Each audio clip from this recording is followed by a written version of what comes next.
Pinapakita na naman ng GMA, no? Yung video niya nung unang araw, ay 'di ba? Na hospital siya, dinala siya sa hospital. Then kinabukasan may events. Tapos kunyari in-interview siya ni Auntie Claire.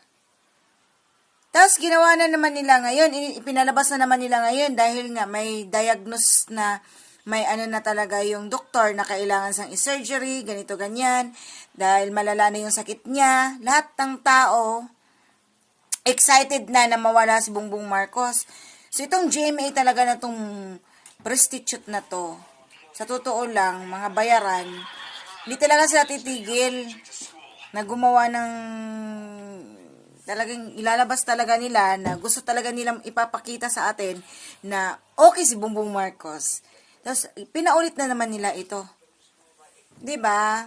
Kita nyo kung ano talaga ang GMA. Kita nyo itong mga prostitute na to. Talagang gusto nilang, ayaw na talaga nila. Sige, okay lang yun. Bigyan natin ng expiration date. Hanggang 2 months yan. Mamatay na yan. Madead na yan. Yung Bongbong Marcos na yan. Complicated ang sakit niya. Nandun sa loob ng respiratory abdominal problem niya. Yung kanyang diverticulitis. Kumpleto lahat. Dun yung sakit niya. Talagang malala na yung respiratory organs niya. Yung atay niya, yung pancreas niya, kailangan i-drain. May something wrong doon sa pancreas niya kasi kailangan ng drainage. Kailangan siyang linisin. Tapos yung kanyang right side na kidney, kasi wala na siyang left side na kidney, no? So right side na lang, isa na lang yung kidney niya.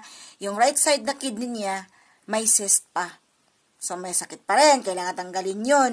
So kailangan buksan yung tiyan niya, tignan lahat doon, especially yung diverticulitis niya, na yung kanyang atay, ay yung tinai niya, yung bituka niya, yung large intestine at yung small intestine niya, ay talagang nabulok na.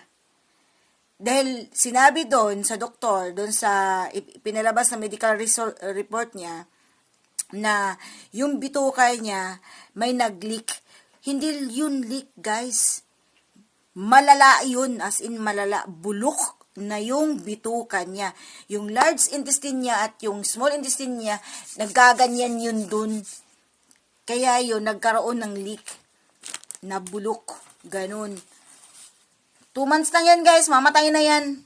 Magiging presidente natin si Inday Sara na promise.